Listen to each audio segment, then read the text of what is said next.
Berikan tepuk tangan buat Tuhan, saudara. Haleluya, silakan duduk. Shalom. Ada sukacita? Ini adalah minggu-minggu doa pengurapan. Doa kepenuhan, karena orang-orang Kristen selalu mengaitkan 10 hari setelah kenaikan Yesus ke surga dengan manifestasi Roh Kudus. Sebenarnya kita tidak perlu berdoa lagi supaya Roh Kudus turun. Sebab Roh Kudus sudah turun di atas loteng Yerusalem. Dan saat Anda sudah mengaku percaya, Roh Kudus berdiam di dalam hidup saudara. Amin, amin. Jadi Roh Kudus sudah turun. Yang perlu kita doakan adalah agar Roh Kudus yang turun itu bermanifestasi dalam hidup kita. Mengontrol hidup kita. Karena peperangan rohani yang sejati bukan dengan setan. Setan diikat di seluruh dunia ini, tidak ada setan, manusia masih bisa berdosa.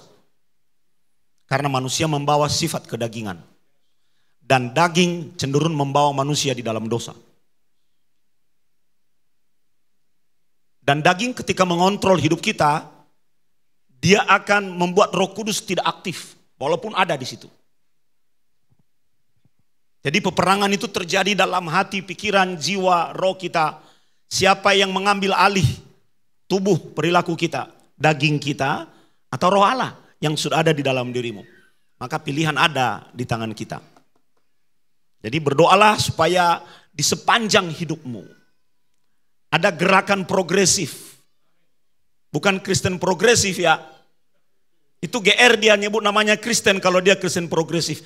Kita yang dibodohin. Jadi saya harus sampaikan di sini, jangan buka-buka lagi link orang itu. Sebab semakin Anda buka dia semakin populer. Tinggalkan dia. Karena dia tidak menyebar hal yang baik.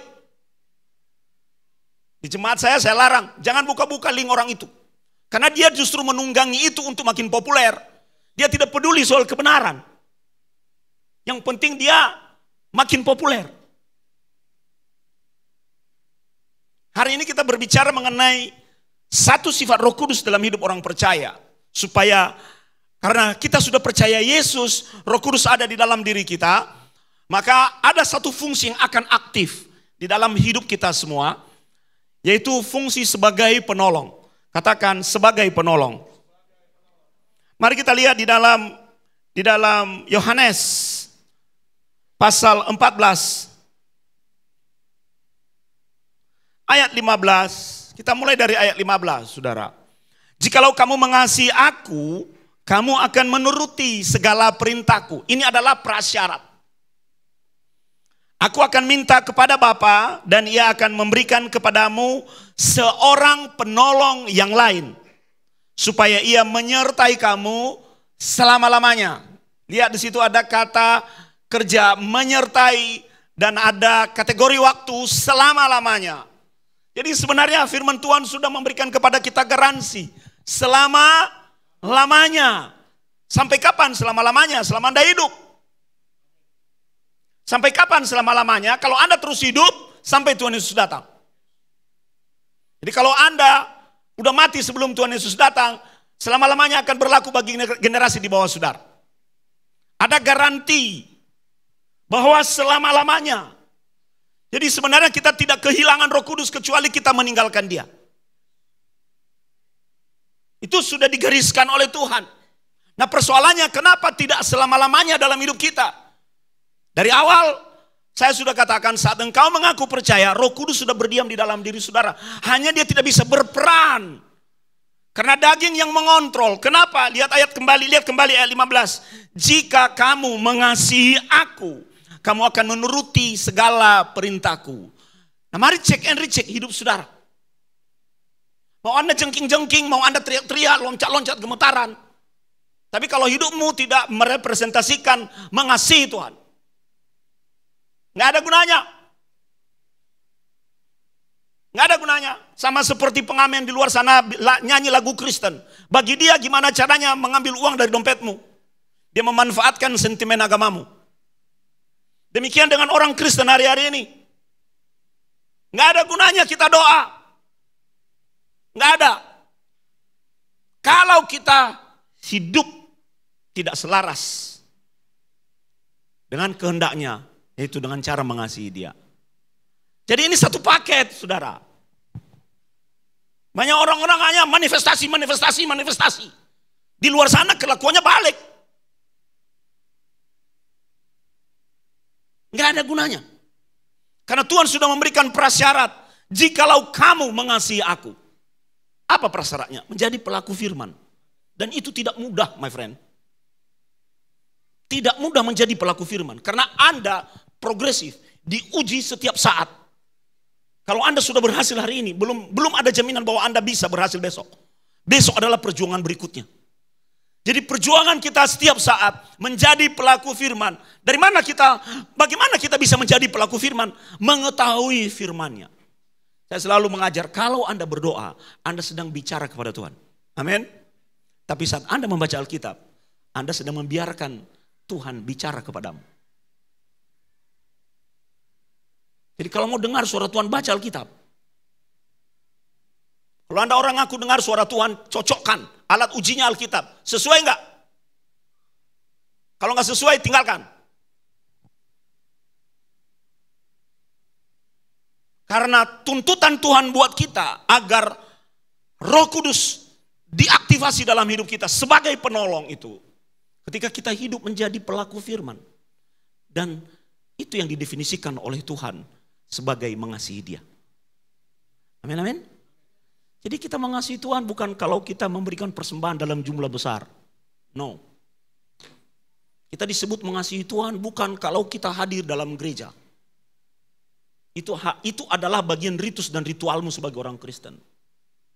Jangan dibenturkan. Mengasihi Tuhan adalah ketika di luar sana, Anda berada di dalam dunia persilatan. Perilakumu memperlihatkan perilaku yang taat pada firman. Suatu kali saya ibadah di sebuah gereja, ya, Roh Kudus bekerja, Tuhan bekerja, kemudian saya pulang. Lewat di jalan, di Semarang nih. Tiba-tiba ada satu mobil yang lain nyalip mobil saya. Pendeta juga manusia. Ini orang kurang ajar. Set, dia lagi kenceng. Saya kejar, saudara. Saya kejar. Kejar-kejaran, dia balap, saya balap. Kami berhenti karena lampu merah. Saya masih ingat persis di Jalan Gajah Mada itu berhenti. Lalu tiba-tiba saya berhenti di samping dia. Jendela mobil mau saya buka. Udah mau keluar dagingnya ini. Barusan khotbah loh. Itu yang saya katakan progresif dalam Tuhan itu. Karena kita pada dasarnya membawa sifat daging. Kalau kita memberi ruang baginya, dia akan bermanifestasi. Membuat Roh Kudus sebagai penolong itu menjadi tidak aktif. Dan Roh Kudus itu begitu. Kalau dia ditolak, dia diam. Dia hanya ada di situ. Kalau dia tidak diberi kesempatan, ya dia tidak mau. Anda tahu dalam hukum fisika aksi sama dengan reaksi itu. Jadi kalau kita tidak beraksi, maka dia tidak akan bereaksi. Saya buka, saya mau marah. Dia duluan buka. Begitu kepala saya nongol keluar, dia berkata, "Shalom Pak Sony. Tadi barusan dari gereja saya, Pak."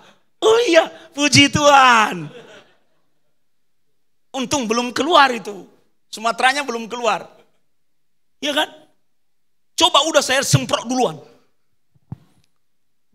Pelayanan saya barusan tidak akan menjadi berkat dalam hidupnya. Tiba-tiba di dalam perjalanan itu Tuhan ingatkan saya. Hati-hati. Menjaga Roh Kudus itu. Ketika ada di dalam dirimu. Menjaganya. Sini Pak. Misalnya Pak Simon ini. Ada merpati di atas pundaknya. Biasanya orang membawa merpati itu ditaruh di pundak. Apa yang harus dilakukan oleh orang yang membawa merpati itu supaya merpatinya enggak terbang? Ketika dia beraktivitas. Yang bisa jawab saya bawa ke Israel. Nggak masalah, perang, jangan takut. Saya punya jalur yang berbeda. Iya, anak saya sekolah di sana. No problem. Apa yang membuat? Dia harus tenang. Coba jalan pelan-pelan. Dia harus tenang, jalan lagi. Coba jalan mendadak. Bergerak. Berputar secara tiba-tiba. Apa yang terjadi dengan ayo sini. Terbang. Seperti itu menjaga roh Allah di dalam diri kita. Karena kedagingan kita akan mengguncang posisinya dan dia tidak akan nyaman di rumah. Kenapa? Karena kita hidup tidak menjadi pelaku firman. Tidak mudah, saudara. Ingat kesaksian saya tadi, untung, udah mau keluar, ini kurang ajar. Nyalip-nyalip orang. Tidak mudah. Anda bisa menjamin diri saudara tidak marah setiap hari? Enggak bisa. Anda berhasil dari jam 7 pagi sampai 7 malam. Jam 8 malam, tiba-tiba kakimu nginjak ekor kucingnya nyakar kakimu, Anda ngomel, gagal. Enggak bisa. Makanya Tuhan itu berkata kepada murid-muridnya dan hari ini berkata kepada kita, aku akan kirim kepadamu another helper, penolong yang lain. Supaya engkau bisa menjalani hidupmu dengan baik di dalam tuntunan rohku. Kenapa saudara? Poin yang pertama kita pelajari baik-baik. Tuhan tahu bahwa manusia punya kelemahan dan keterbatasan. Kenapa Tuhan mengirim penolong yang lain? Karena Tuhan tahu manusia punya keterbatasan. Manusia punya kelemahan. Dan dia tahu kelemahan ini dapat membuat burung itu pergi. Dia tahu bahwa keterbatasan ini membuat manusia tidak berdaya. Sepintar apapun saudara. Sebanyak apapun duit saudara. Seterkenal apapun saudara. Ketika engkau sebagai manusia bergerak, engkau akan tetap tiba di satu batas kekuatanmu. Halo? Kita tetap akan tiba di sebuah batas di mana we can do nothing. Nggak bisa berbuat apa-apa lagi lebih jauh. Nggak bisa. Ada batas manusia itu. Makanya kadang-kadang saya suka kesel ya.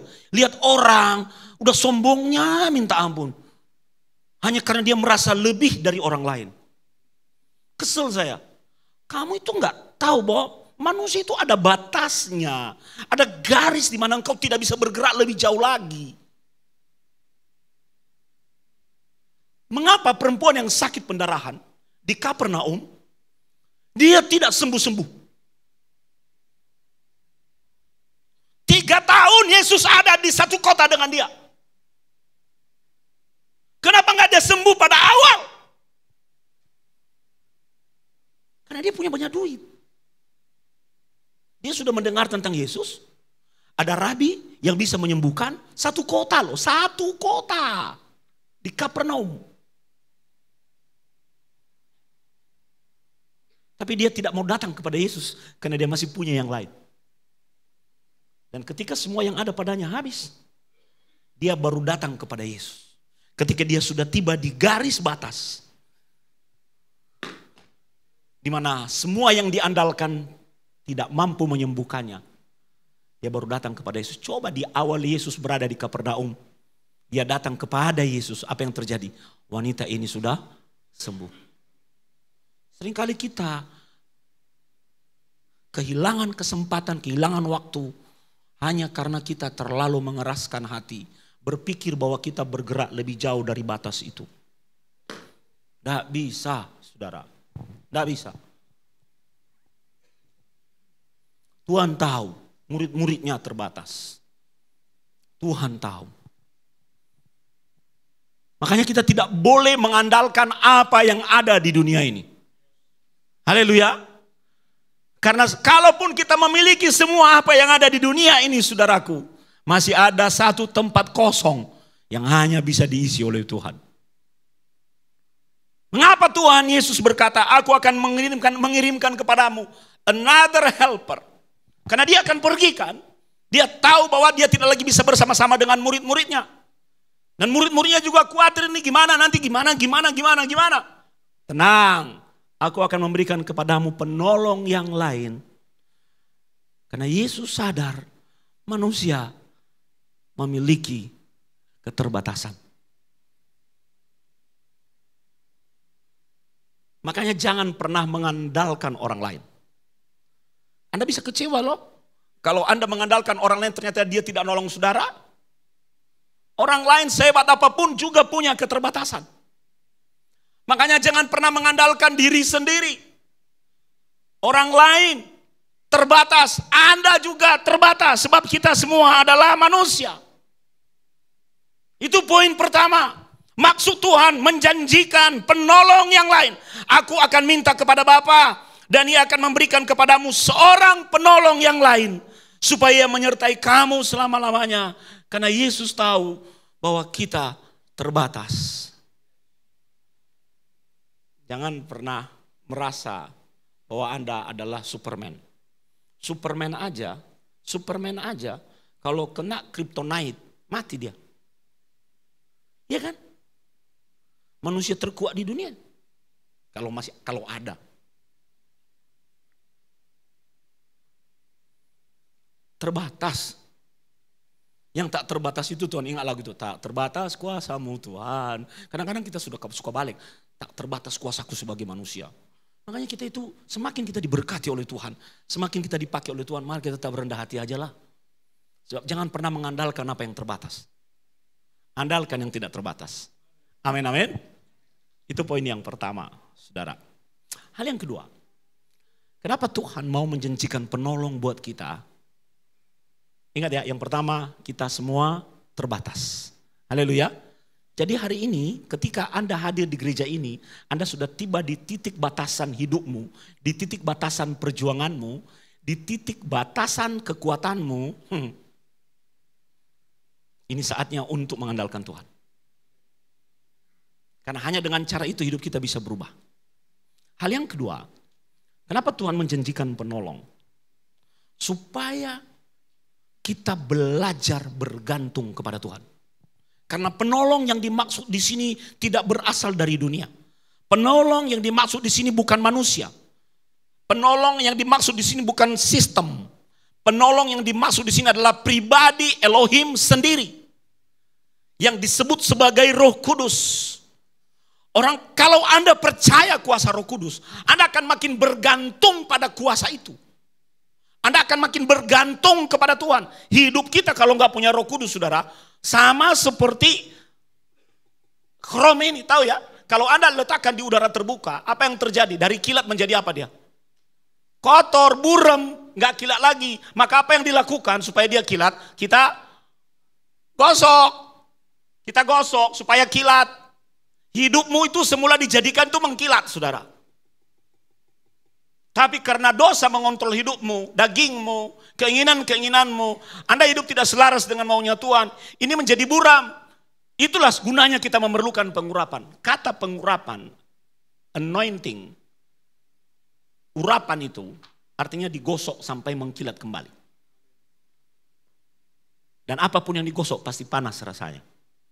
Jadi kalau Anda terima pengurapan dari Tuhan, hidupmu yang dingin itu jadi panas.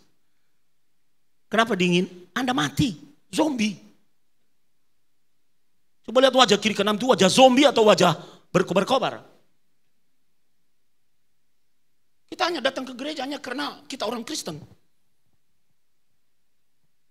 Hanya karena kita jemaat. Bagaimana dengan saudara? Anda seharusnya datang beribadah kepada Tuhan karena di dalam dirimu ada roh yang berkobar-kobar yang mau connect dengan kuasa yang besar yang ada di tempat ibadah sehingga Anda pulang dengan api yang lebih besar. Mengapa Tuhan memberikan penolong itu?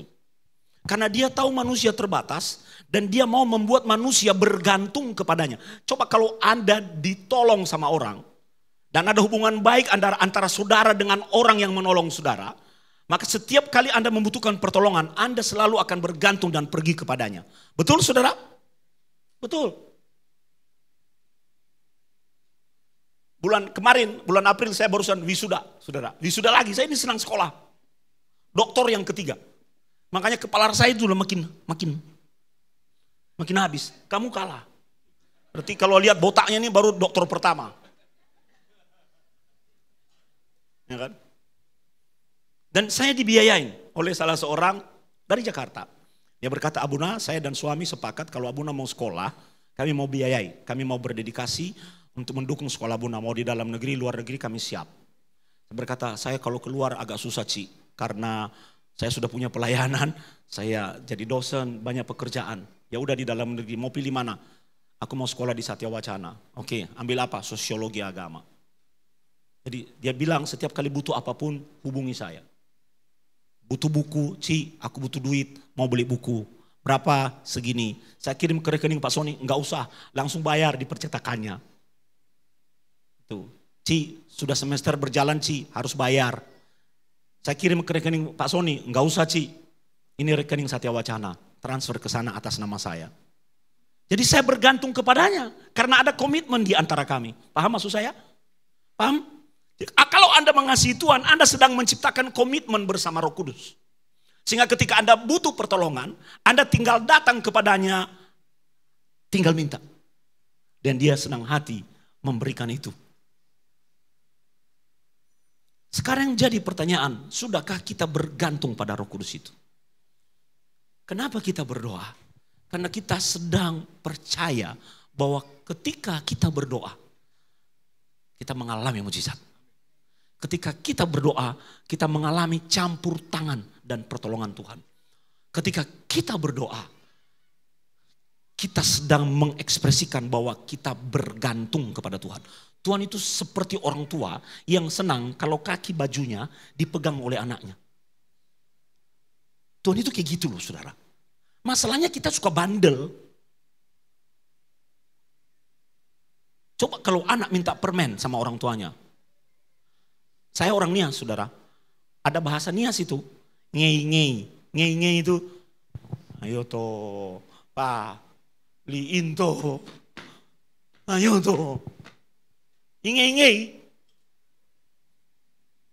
Seperti itu seharusnya kita kepada Tuhan. Karena sudah ada kontrak, rasa percaya. Bahwa dia tidak akan pernah membiarkanku. Saya tinggal datang kepadanya. Mengapa kita tidak sadar? Karena kita udah burem. Coba lihat wajah kiri kananmu, wajah mengkilat, wajah burem. Lihat, jangan lihat jam ya. Saya akan khotbah sampai Roh Kudus suruh saya selesai. Udah lama saya nggak khotbah di sini. Sebelum pandemi hampir 3 kali setahun saya di sini. Setelah pandemi mengacaukan hubungan kita, baru datang lagi saudara. Wah, itu yang saya maksudkan. Bangun hubungan pribadi dengan Tuhan. Karena Tuhan gak kelihatan dan sekarang adalah era di mana Roh Kudus bekerja, beroperasional di dalam dunia ini. Maka bangun hubungan dengan pribadi Allah yang ketiga yaitu Roh Kudus itu. Dia pribadi. Karena namanya pribadi punya perasaan. Jadi kalau Anda memuji dia, menyembah Tuhan, hatinya senang gak? Senang. Kalau Anda terlibat di dalam praise and worship, Roh itu akan bergerak dinamis dalam setiap ibadah. Saya itu senang sekali saudara. Kalau di dalam setiap ibadah itu ada shofar. Shofar itu adalah sangkakala. Itu satu-satunya alat musik yang terdengar di sorga. Sangkakala. Yang ada di sana nanti. Ada di dunia saat ini. Dan nanti ada pada saat akhir zaman. Dan juga ada di sorga. Mengapa? Karena shofar itu ditiup. Boleh saya pegang? Karena saya mengajar shofar tidak boleh dipegang oleh sembarangan orang. Boleh ya? Shofar itu ketika kita tiup dari sini, dia meledak di sini. Dan ini adalah simbol ruah. Nefesh. Nefesh itu adalah tiupan angin. Anda tahu itu? Dari mana kira-kira? Kalau Anda mendengar ditiup. Kejadian pasal 1. Ketika Elohim menciptakan siapa? Adam. Dia menciptakan apa? Kehidupan.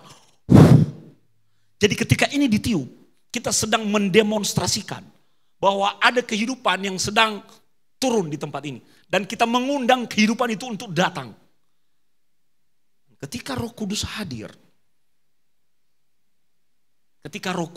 dia adalah roh yang menghidupkan. Aktivasinya secara profetik, salah satunya melalui shofar.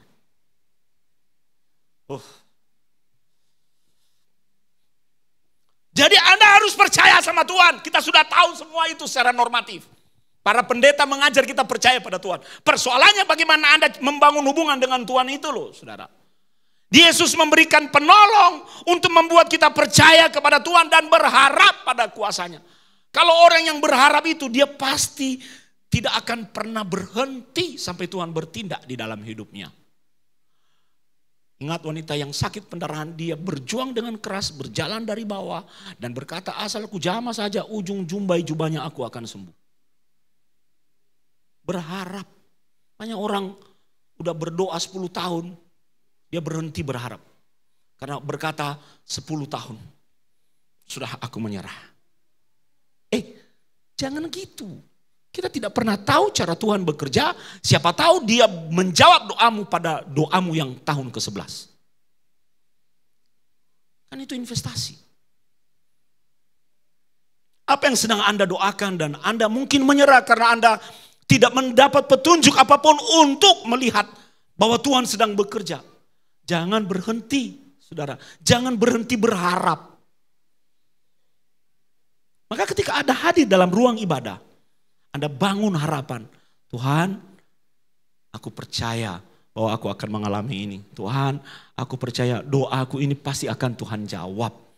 Karena memang tidak ada dasar bagi kita untuk berharap. Tidak ada bukti. Makanya disebut iman. Iman itu adalah Anda melompat dalam gelap dan Anda yakin Anda baik-baik saja.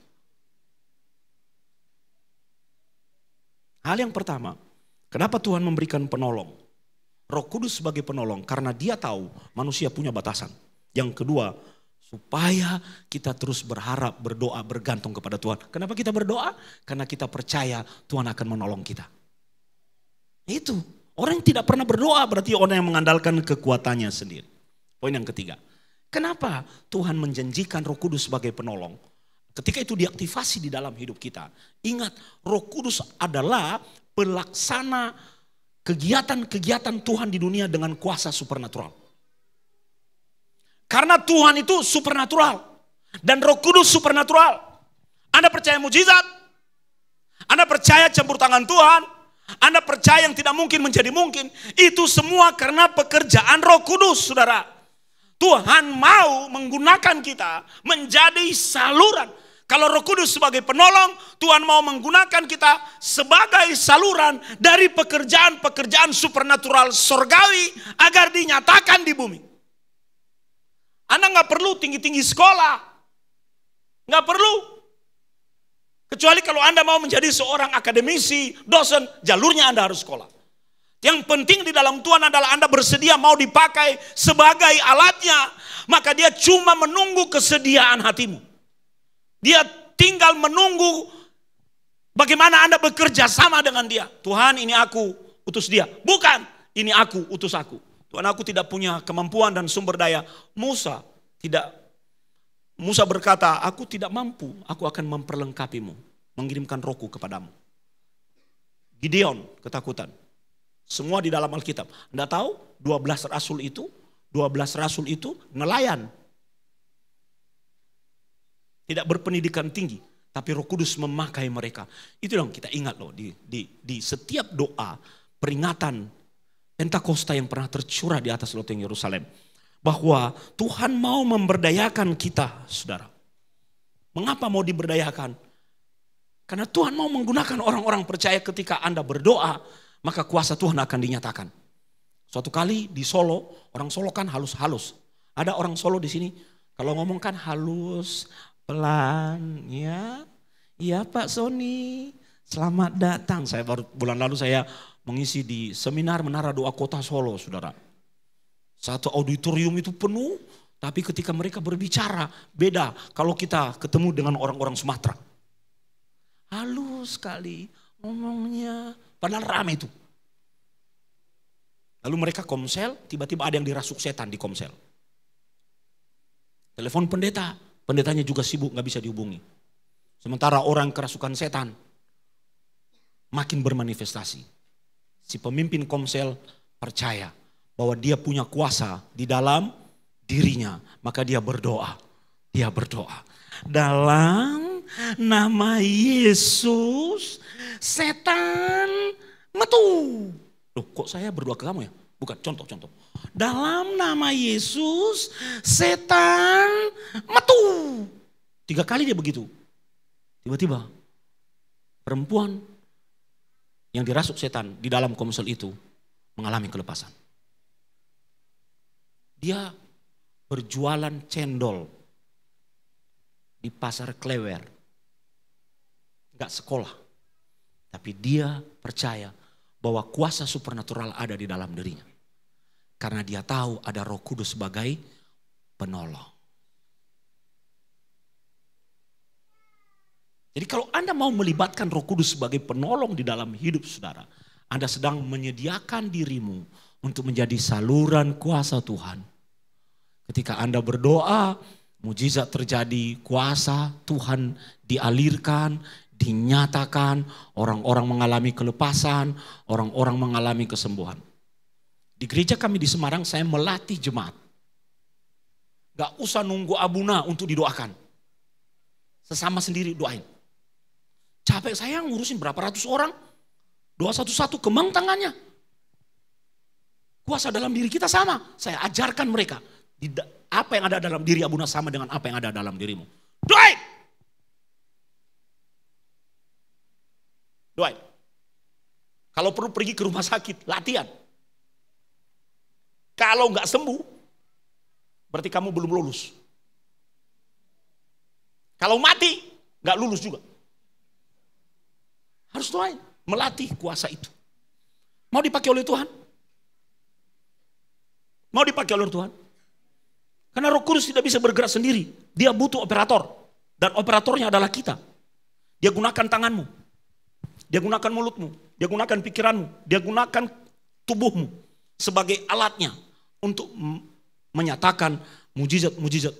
Dan pekerjaan-pekerjaan supernatural. Itulah 3 hal. Pemain musik, maju ke depan. Itulah 3 hal. Mengenai fungsi Roh Kudus sebagai penolong di dalam hidup kita.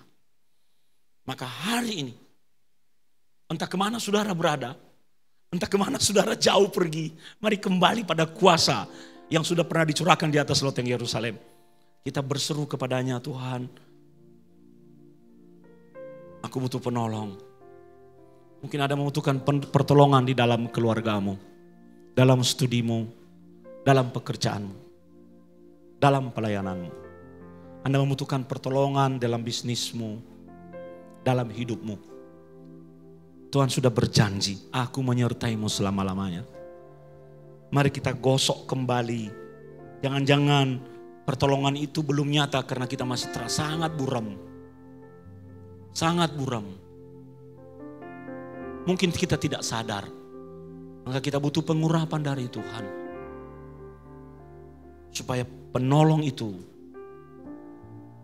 kembali hadir di tengah-tengah kita.